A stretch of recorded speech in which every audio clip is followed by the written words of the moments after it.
All right, we're getting close. I think one or two more of these, and we'll be done with this. Um,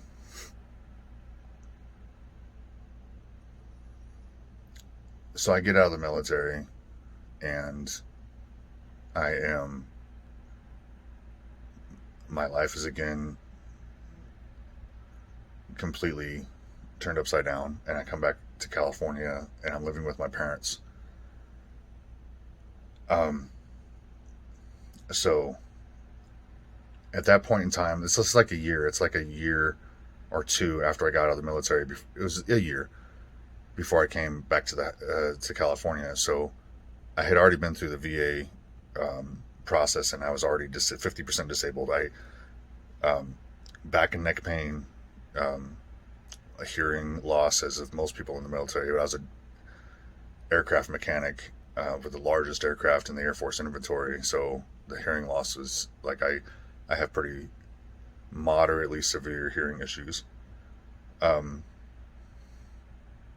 but it's all along a narrow band, the wavelength of a jet engine, so they won't give me hearing aids because I don't have general hearing loss. I only have hearing loss against a specific frequency. So I just go around saying "huh" a lot. Um, Depression, anxiety, and back pain, neck pain, um, and I've lost everything. I sold my guitars, everything I had. I was a semi-professional musician, but first of all, I had sold all my guitar equipment, guitars, amps, mics, in order to have money because I just again lost everything. And secondly, being a musician is largely off your reputation. So I was just in the process of building a name for myself in Colorado. I abruptly come to California. Nobody knows who I am. I can't just walk into a $500 a night gigs. Um, so I have to look for a regular job.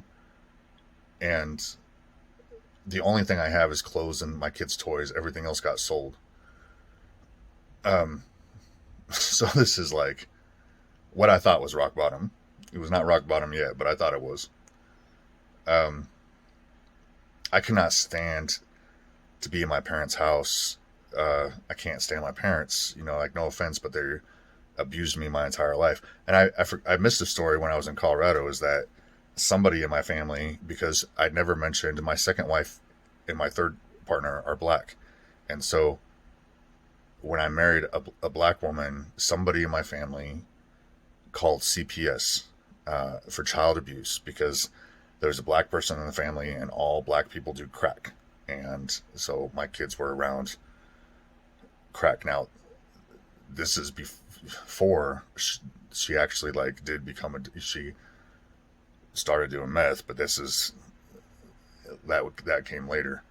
And I've never been around drugs in my entire life, so I have no idea why I have two spouses that got addicted to meth. I've not a, never been around hard drugs, never even seen them before.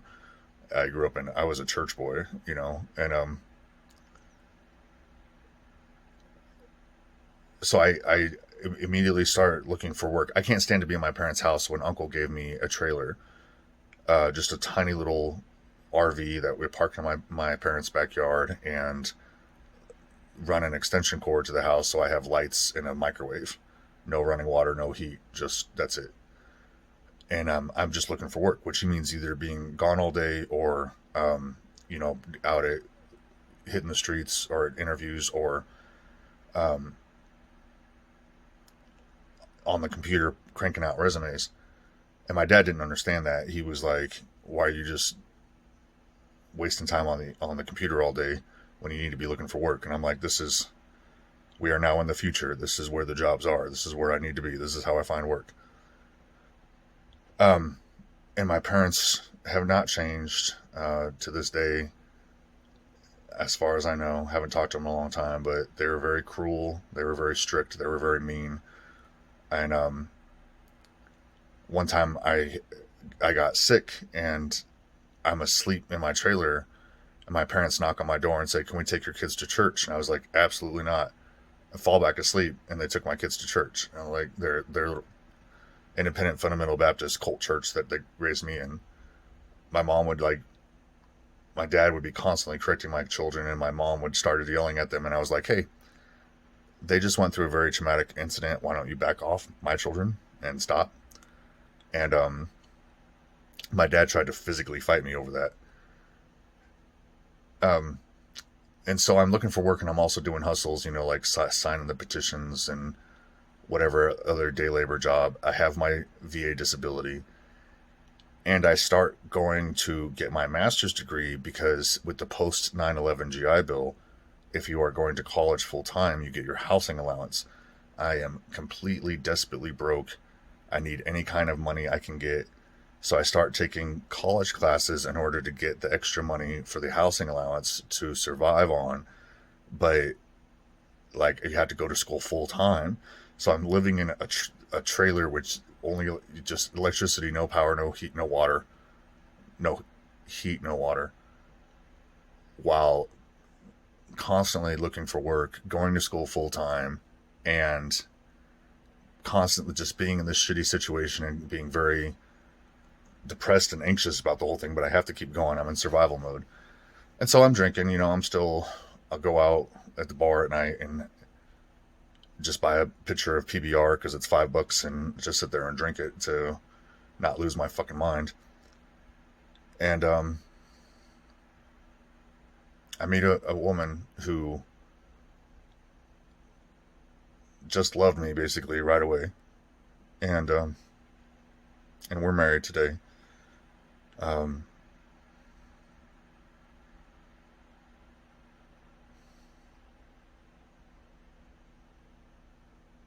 and right there at the worst part of my life, when I'm at my lowest, my life is when my life changed and I didn't even know it, because we've been through hard times. We're going through hard times right now. But God, she fucking saved me. And that's why I don't like it when it goes around on the internet and it says, you have to love yourself before you can love somebody else. It was only through somebody loving me that I was able to change and to learn to love myself. And meeting Rain was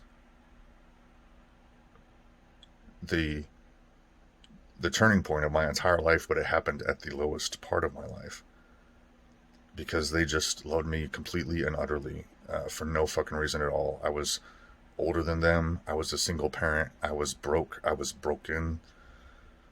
I had nothing. I had no prospects. I was just an utterly broken person, and they loved me for no fucking reason at all.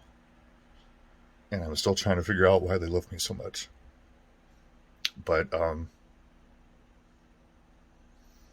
just by the act of loving me, I just worked so hard to get my shit together, and I got a very, very, very low paying job with the government, because Obama did this thing where he said, okay, when you're in the military, they make it seem like everybody wants to hire you. You are a leader. We have put so much training, and that's true. The military is very good at training.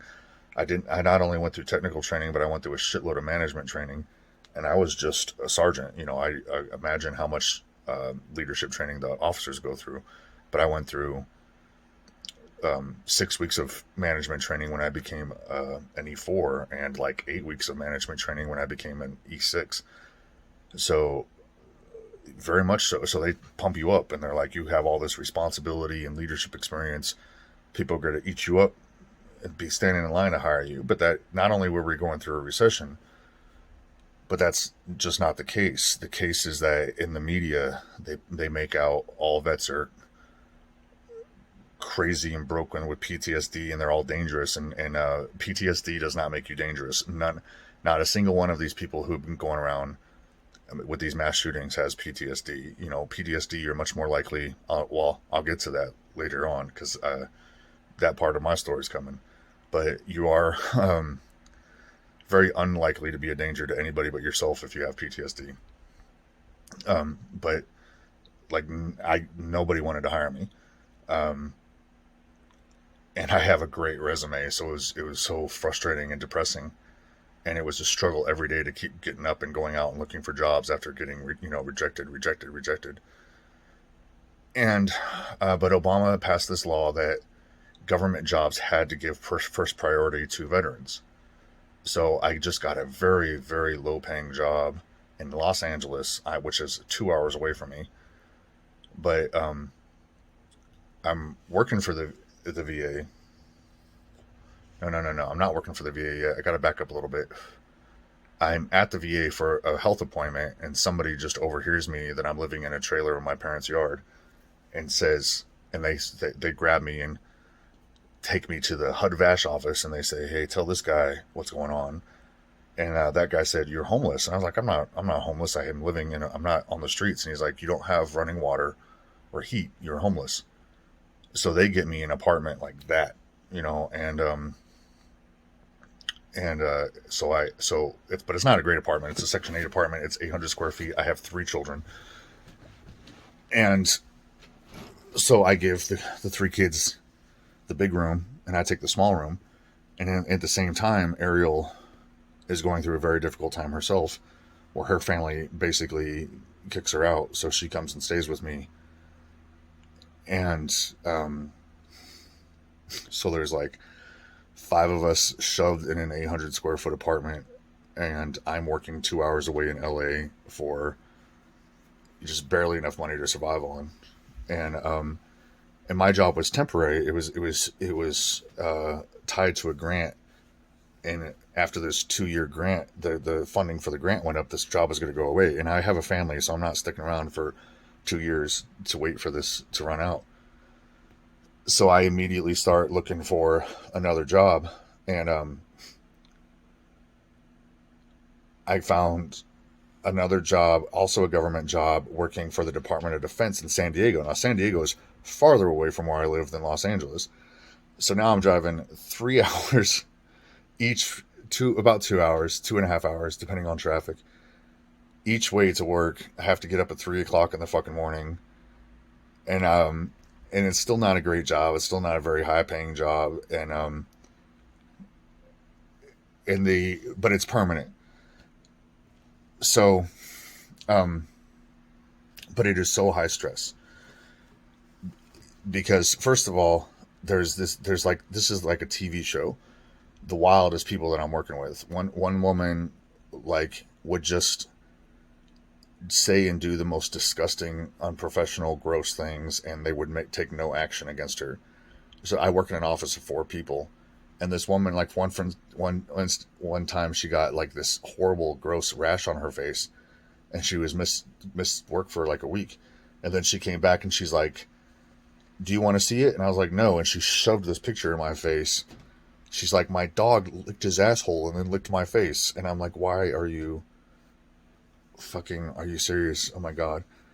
And this other dude who was like in his 50s and apparently had, despite being a father, never had sex anymore or something, would just say the most inappropriate thing about every single woman who walked in, and he was just like creepy and gross, and the way he talked about women, and they would do nothing about it. And then the third guy was, I swear to God, I would never not be surprised to find him in a serial killer show one day. He was so fucking creepy, and he would threaten us. And one time, we're on a military base. We're not the military. We're the Department of Defense. And if you're not familiar with that, it's not like the Army, Air Force, Navy, and Marines makes up the Department of Defense. The Department of Defense is its own entity. And so we have space on a military base, but we're not the military, right? We're the Department of Defense. So we only have this little office space, this organization, this small government office that I'm working for. We just have one building, not even the whole building, on an Air Force base, but we're on an Air Force, not a Navy base. So there's plenty of, it's like being on a campus. So one day I was doing something and going to get printing, I think, and this dude starts following me around the entire military base, like screaming at me. And and I'm just walking, like I just start like wandering around and walking faster and faster, I'm like, what is happening? I'm at work right now, right? What is this fucking craziness that is going on right now? So after this going on for like half an hour, I'm like, dude, fuck off. You're scaring me right now. Fuck off. Stop. Get the fuck out of my face. He stops. And I'm like, okay. I went and did whatever I was doing. I come back to the office. They hauled me in and they were like, they wrote me up for being unprofessional because I said the word fuck. And I was like, are you serious? Like, this dude was following me all over campus, screaming at me. And man, it was like, Jesus Christ. That was like The Office, but even more bizarre.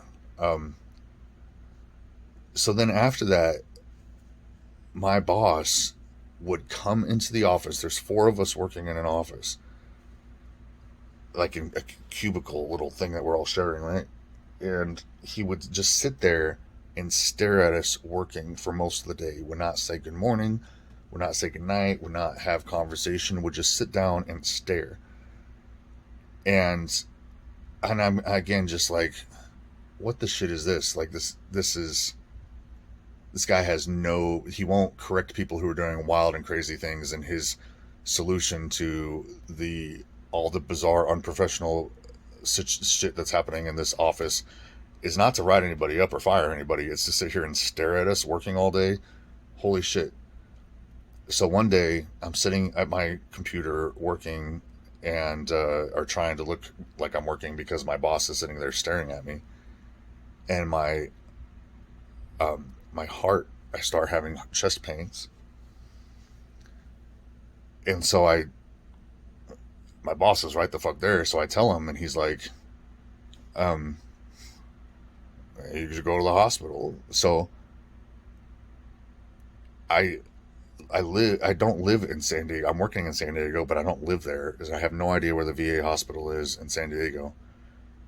So I have to sign out of my computer, go way over to this military base where parking is always a nightmare, find my car, find out where Kaiser is, drive to Kaiser. Now, all this time I think I'm having a heart attack. That's how much of a bonehead I am. Like when it comes to emergency situations, is I fucking drive myself to the emergency room, which is Jesus, like half an hour away. Um, and you walk into emergency room and you're like, my heart, and that's immediately like, boom, you're back there. You know, like I've been in emergency rooms for 6 hours before, um, but not that time. That time I was back there immediately, and they ran all these tests on me, and then the doctor came out and talked to me, and he's like, you didn't have a heart attack. I was like, okay, great. He said you're having a panic attack, and I'm like, what? Now I'm, at this point in time, like I'm in my mid 30s. I've gone through all this shit, but I'm still I'm a dude. I'm a dude, bro. I'm a guy. I'm a manly man. I just put my head down and gotten through my tough times. And the way you show you're tough is by going through all this crazy shit without letting it get to you. And I've just keep going, no matter what craziness I've been through, no matter how much insanity and losing everything and all this fucking stuff. Like I've never emoted about it. I never got it out. I never talked about it. I never cried about it. Nothing. I just put my head down and kept going my whole fucking life. And I didn't have mental health issues. That was for weak people. That was for bitches. And I was like, a what? He's like, a panic attack. And I'm like, I don't have any mental health issues. He's like, I'm pretty sure you do. So so he gave me some anxiety pills and referred me to a psychologist. So again, for the third time, now this is affecting my health. It's affecting my life. I had to take 30 days off work because I just couldn't. I couldn't, and it was the first time in my life I ever could. And I've been through some serious shit, and this is the first time in my life I could not function, and it scared me. I still have a family to feed. Um, so I tried really hard. I went to. This is the first time that. Okay, all right, I'm fucked up. So I start going to therapy and I start talking and I start doing everything they told me to do, and they gave me pills that made me gain a massive amount of weight, but didn't really help. And I'm talking and talking and talking with my therapist, and nothing is helping. And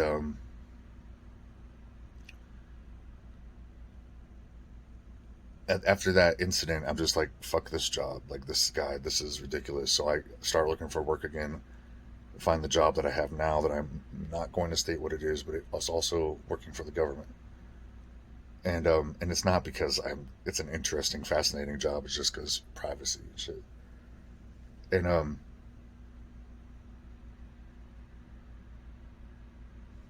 I, I am having for the first time in my life, I'm making decent money. I buy a house, not a gray house, an old house, a used house, a used, old, kind of rundown house, and but I have a house for the first time in my life, and we're not we're not close to, we're not. I'm not one paycheck away from being on the streets, which I have been in emergency mode for several years, for 4 years at that point in time. It had been like every day is dire, and uh, I fucking fall apart. I just completely and utterly fall apart. I'm having, I'm shaking, like nonstop. And I finally went to the doctor about it, and he's like, "How long have you been shaking?" And I was like, "Well, like for 3 weeks now." And he's like, "You're having a nonstop panic attack. It's amazing that you have, like, your heart hasn't you haven't had given yourself a heart attack with your fucking cortisol or whatever levels this high for 3 weeks straight." So they put me on heavier medication and gained more weight. Um, Still didn't really help. I was still shaking. I couldn't really leave the house. I would go to work because I have to. I can't, I have to provide for my family. And, it's frustrating to me because part of what they say is the definition of disability is that you can't work. But God damn it, when you don't have any other fucking choice, you do things that some people can't and some people can. I'm just capable of pushing my body and pushing my mind until I break. That doesn't that doesn't mean that other people who can't push themselves as hard as I can, that doesn't mean they're not broken. It doesn't mean I'm not broken just because I still continue to fucking push myself. Really, that is also trauma, because I found out eventually that when you're that traumatized, you basically, your soul leaves your body and it's like hovering back here. And I know that sounds weird, but remember, this is all about magic and mental health. So your soul is actually like hovering around your body, and I was very not aware of my body for most of my life, so that's why I could go through all these painful things and keep going. um, but I just hit a breaking point, and it was because I was safe for the first time. I was safe for the first time in my fucking life. At 36 years old, I had somebody who loved me. I had a home. I had a steady job that was decent paying. I didn't have, I wasn't worried about some alcoholic, drug addicted shit going on. I wasn't worried about danger. I was not in danger. My kids were not in danger. I mean, it had been like fucking crazy and tough. Been through a lot of shit, and for the first time in my life, I'm safe, and I fucking fall apart. And and I'm just so frustrated. And I had reconnected with a high school friend. We were both in band together in high school. I think that's one thing also I didn't mention back in my high school days, is that for the 4 years of high school, I was anything I could do to get away from my parents. So I was still going to church, but I was in ROTC. I played sports, and I was in band, and I was just doing all this shit. Every activity was I was not at home. So this woman that we've been in band with in high school together, I think we reconnected on Facebook, and we started hanging out, and her husband became my best friend, and he dealt with serious mental health issues himself. He was fought with schizophrenia, and he had been homeless himself. So we trauma bonded, as they say, and I'm learning a lot about mental health from both of them, and learning to talk about it openly and to just normalize it and not be ashamed, not keep it hidden. And when he had been dealing with mental health shit his entire life, so he's talking about like what it is to deal with the system and what it is to be in long-term mental health patient and all this shit. And because I'm just frustrated, so we're having a conversation one time, and I'm just frustrated. I'm just like, I mean, I've been going to therapy, I've been taking their fucking pills, I've been going to their fucking therapy sessions, and all I want to do is get back to who I used to be able to have a life and be out the house and do things and go shopping. And I couldn't go shopping for years without um, Rain like literally holding my hand, and sometimes even then I couldn't do it. I would have to go wait in the car. I couldn't go to the grocery store, let alone like Walmart. I couldn't handle it. I couldn't handle anything with a crowd. Couldn't do it. Um, and I just wanted my life back. And then this is another moment, is that he looked at me and he said, "Brother, they're not going to heal you. You have to heal yourself."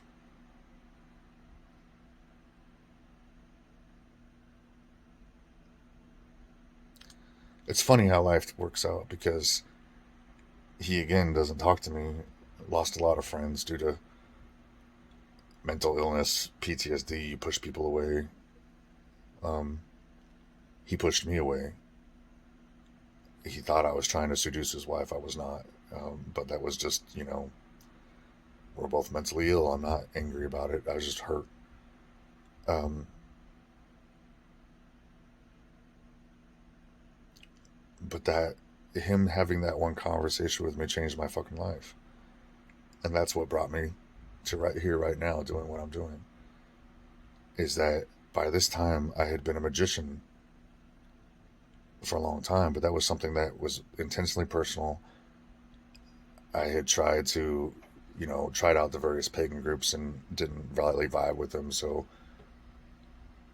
to me, this was just it was part of my ongoing study into spirituality, which has been in the background my entire life, and searching for, what,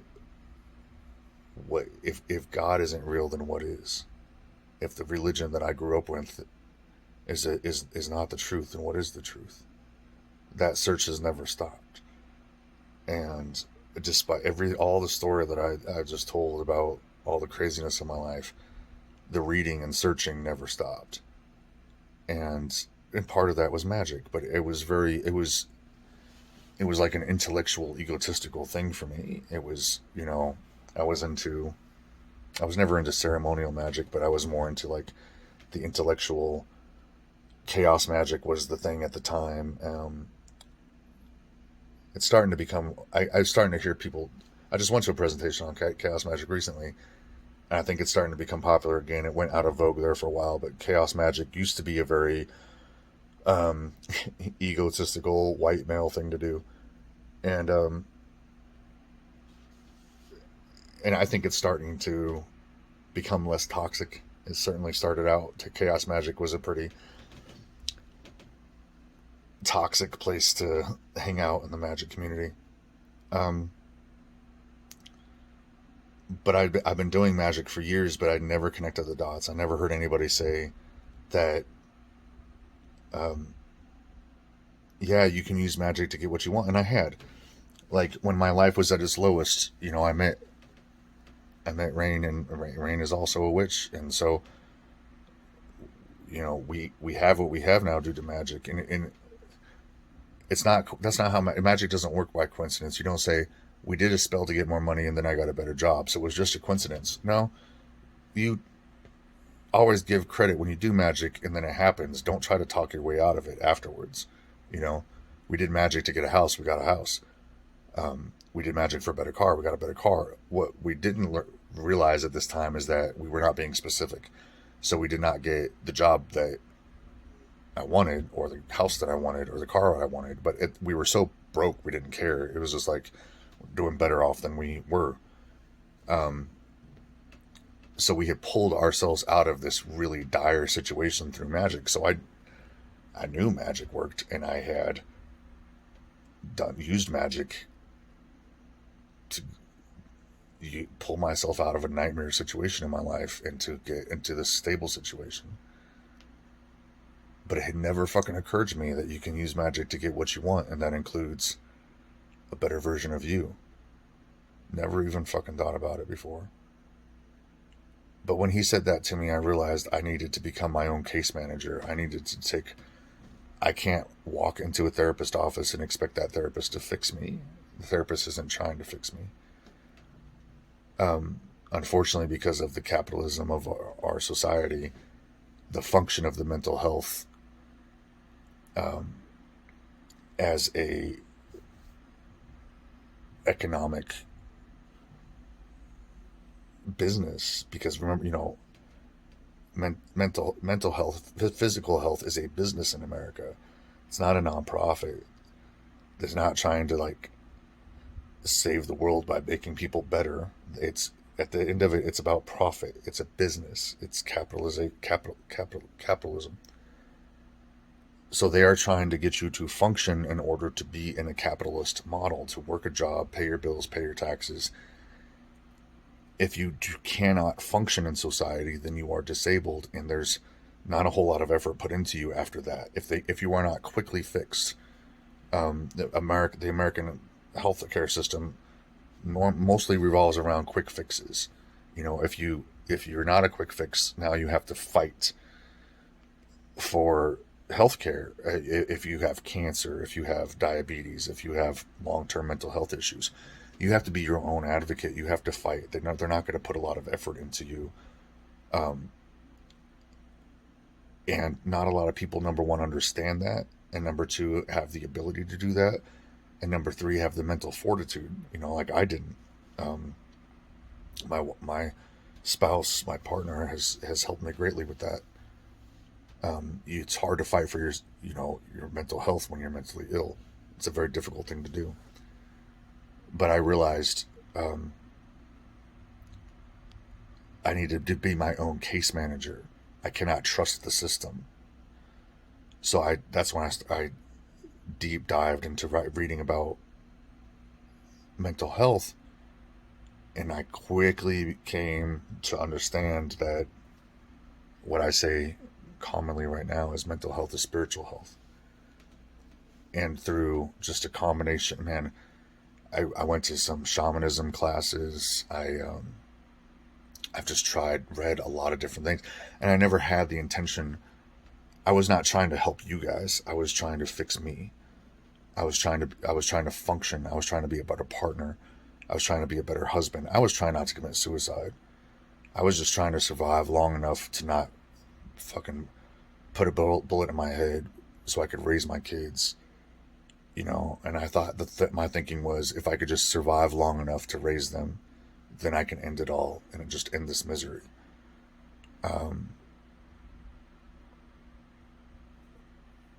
But that I never expected to be happy. That wasn't my goal. I didn't think it was possible. I thought I'd been through too much, that I was too broken, and I had done everything that the system told me to do, and none of it I'm not going to say it didn't help, but it didn't fix me. I was still miserable. Sure, they kept me going to work because that's their job. But I hated my life, and I hated myself. And I was very angry and depressed and anxious, just miserable. And it was that one thing that has utterly changed my life. And it's not been easy. Healing is not an easy thing to do. And Rain has put up with so much fucking shit from me. But that's when I was able to start making these connections and diving into my trauma and just trying whatever helped. I kept doing whatever didn't help. I threw out. And so part of this catching up to where I am now with this journey of realizing that there's still a lot of people out there that are broken, that the system is not helping. And I don't have answers for you, but I have questions. I don't know how to fix you, but the healthcare system by itself isn't going to. You have to take control of your own health, and you have to realize that they're not telling you the whole picture. By completely removing spirituality from health, because in our materialist world we can't admit that spirituality exists, or for some reason this whole science structure that we've built will fall apart, which is nonsense. But the materialist philosophy of America is literally bad for your health, and it is bad for your mind. You have to find your soul, and you have to reintegrate it into your health practices in order to gain health. You cannot ignore a vital part of who you are and be healthy. You can't heal what you if you break your leg, you put in a splint, right? If you break your spirit but you don't acknowledge the existence of your spirit, what are you doing? To nothing. So you're just walking around the rest of your life with a broke spirit, wondering, Jesus Christ, why is my life such a fucking wreck? I'm angry, I'm crying, I'm anxious, I'm this, I'm that.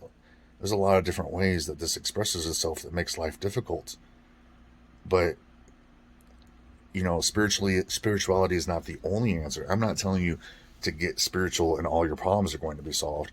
I'm saying you cannot solve any of your problems without realizing that you are a spiritual being, without integrating the spirit in with the rest of your practices, with your physical health, your social health, your physical health. Like, these are all one thing that is you. You have to take care of your health, and that includes spirituality. But I wasn't keeping track of the books I was reading. I wasn't ever intending to put this message out there. I was only trying to help myself. So I did not keep track. I'm not a good journaler. I have about a half a dozen journals that I started and keep for a couple of weeks and then forget about because I have ADHD.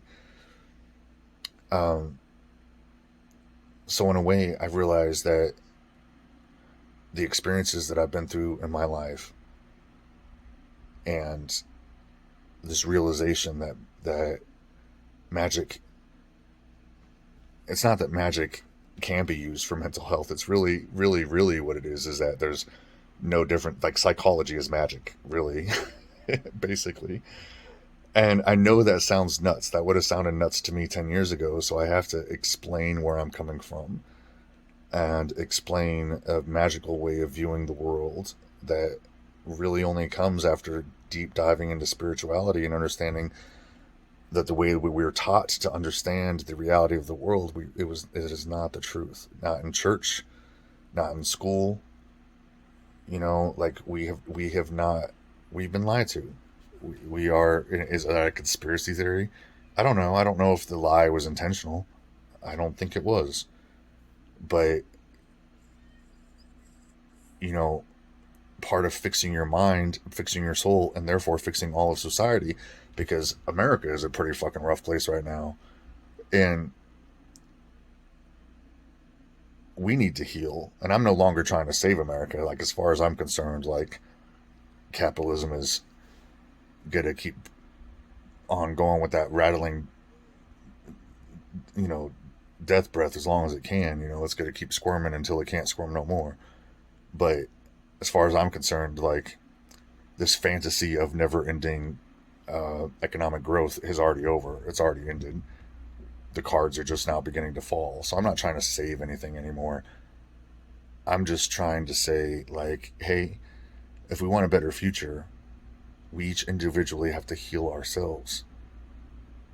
And in order to heal yourself, you cannot ignore spirituality. You don't have to do what I did. I now, after ending this video, have to go figure out what I've been doing for the last 10 years and remembering it and writing it down and helping people and seeing what helps and what. This is a journey for me just as much as a journey for you. I don't have all the answers. The temple of love is not me saying, this is what you do. It's saying, hey, there's a different way, and we're all on a journey together to figure out like the techniques. But the techniques that worked for me may not be the techniques that worked for you. You don't have to do exactly what I did. You just need to realize that you need to integrate spirituality into your life in order to heal. You must. So try different things. Let's all try things together. See what is effective and what is not. Because up until this point in time, while the majority of the world thinks that magic is bullshit, therefore people who are putting out the message of magic have been able to say a lot, whatever they want, right? There's no oversight, because the world at large thinks that anybody that believes in magic and spirituality is absolutely insane, so they just ignore us. We're like the flat earthers to them. There's no oversight. So there's a lot of shit out there that is real and effective and will help you, and some of the spiritual healing will heal you fast as fuck. Not all the time, and we're not all going to be, the miracle stories. Most of us are going to have to work and fight and struggle to get back to health. But sometimes there's these miracle moments. There's been moments where I have experienced rapid healing in a short amount of time. But the problem with me is that there's so much trauma. It doesn't matter how much I heal. I'm probably going to live the rest of my life traumatized and mentally ill in some form or fashion. But for the first time in my life, I'm okay with that. That's what my life is, and I'm okay. It's all right. As long as I keep doing better. I'm not trying to preach spirituality and tell you that I have everything figured out. I still have PTSD. I'm still highly traumatized. I still lose my shit every once in a while. I am not trying to in any way model and say, look at me, do what I do, I have the answers. I'm just trying to say one simple thing: mental health is spiritual health. And you can heal more than you ever thought is possible. Than you ever thought possible. I never thought I could be happy. And I know I say that a lot, but there are people out there who are going to understand that the difference of never thinking that you're ever going to have a happy moment again in your life, that it's never going to happen. Or if it does happen, it's just fleeting. It's just a few moments and you go right back to being utterly depressed. To thinking that you are always going to live in this dark hole, so much that you want to end your life because it's just too much. It's just too fucking much. To being happy, I never thought I would be happy. And I know that there's other people out there that are hurting as much or more if I am. The point of this is not to say I have the worst story I have the worst life of anybody who's ever lived. I know that there's people who've had it rougher than I have. That's not the point. The point is the healing. The point is that I'm not the person I was 5 years ago, 10 years ago. That's the point. That's the message that I'm trying to share. And that's why I had to tell my entire life story in order to make the fucking point. So, from here on out, it's going to be about the healing journey.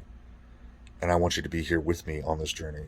I am not a guru that is trying to teach you something I already know. I want to be a friend that goes on this journey with you. Because through the Temple of Love, I'm trying to help others, but this is also still part of my own healing journey. I still have a long way to go myself. And you guys have as much to teach me as I have to teach you, probably much more. I love you, and blessed be.